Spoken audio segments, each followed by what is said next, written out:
Thank you for tuning into our podcast. We are coming to you from South Hadley, Massachusetts. I am your host, Carrie, and joining me is Holyoke's very own local historian and creator of the historical tours of Greater Holyoke, Robert Cahoon. And he offers both public and private tours, as well as presentations of the local canal systems, reservoirs, cemeteries, and churches, as well as various parks and streets in Holyoke, South Hadley, and Chicopee, Mass. Now you actually lead these tours and give these presentations yourself, is that correct? Yes, and then this year I had a tour that included Mitchell Field. And today he'll be educating us on that. So tell us about the history of Mitchell Field. Well, it started its existence as an extension of Prospect Park. It was called Prospect Field. Almost every park had a field associated with an old-time Holyoke.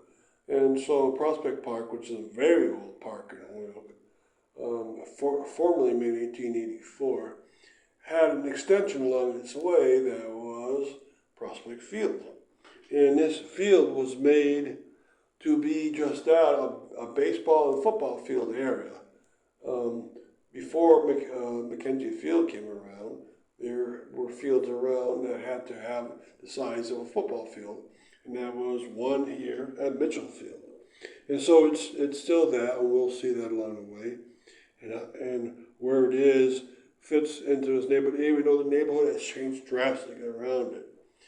And so the history includes that in 1933 it was renamed to be named after Edwin Mitchell, a man from Holyoke that died during the course of World War I, like too many men from Holyoke did. And there's a stone put up honor him for that. And also, it's a companion field not only to Prospect Park, which has now been named Pulaski Park, it's also a companion field to Avery Field, which is across Hampton Street from it. So they're almost like twin fields, although they have different roles to them. This is more for the adults, this Mitchell Field, whereas Avery Field was more for the little kids. And we'll see along the way also that it hasn't changed in what it does. It's still the baseball field, but the direction of that baseball field has changed. It used to be that its backstop was in the southwest corner. Now the backstop is in the southeast corner. It changed along the way probably around the very late 1940s, early 1950s, and something huge happened, and that made it change.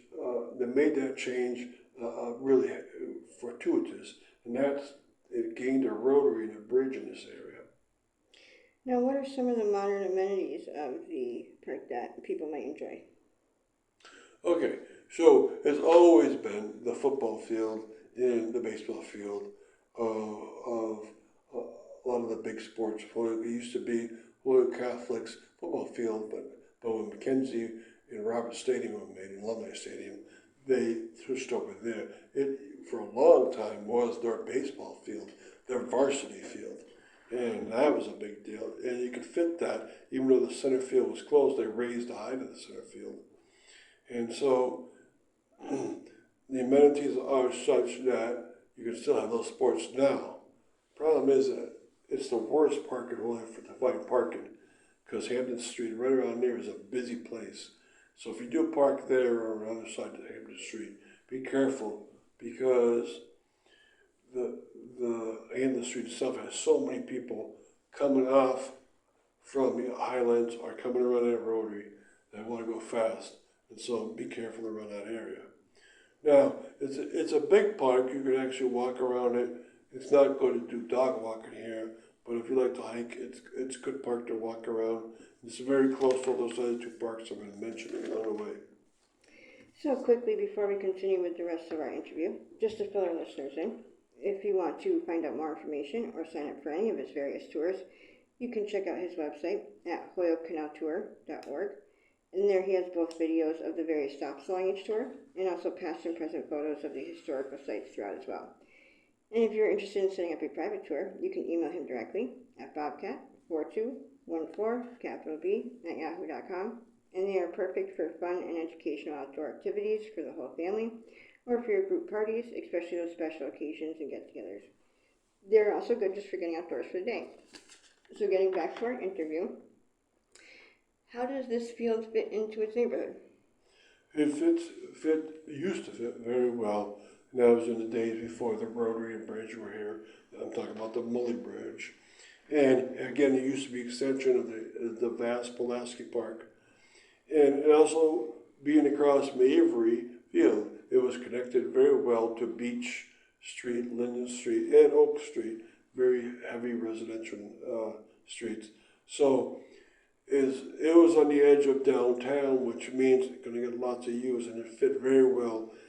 And for that reason, the whole park should continue to be that way. But it's hard pressed because now it's in the middle of a rotary. And for that, it makes it harder or not safe to get to all the time. And could that change? Well, we'll look at that situation. But hopefully it will change.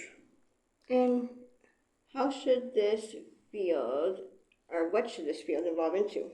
Okay, now, one very good thought is to make it extend back to Pulaski Park once again. And that is make there a pedestrian walkway with lights that goes from the end of Pulaski Park. Now, Pulaski Park really, right now, is short by 100 yards from what it should be. It does extend officially 100 yards more beyond condominiums, behind a fence, and it should be a greenway expanded there. And it should extend right up the edge of Mitchell Field. Then when you cross this Beach Street, there should be a pedestrian light. And that will make better entrance for both parks here, Avery and Mitchell, and make great entrance for Pulaski Park. And whether it changes, it all depends upon how society changes.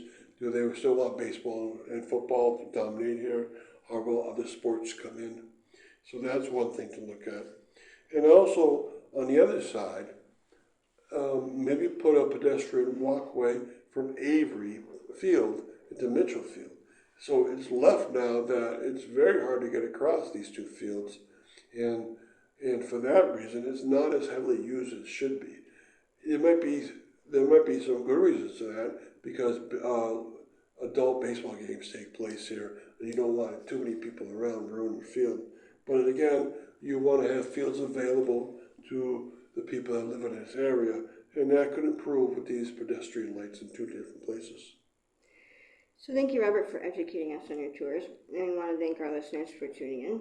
And you can also tune into a large selection of our other podcasts and much more at his website. Again, that's holyokecanaltour.org. And again, you can email him directly for private tours or to inquire about anything else at bobcat4214, @yahoo.com. And be sure to keep an eye out for his upcoming 2024 season tours and more as they become available. Thank you for tuning in.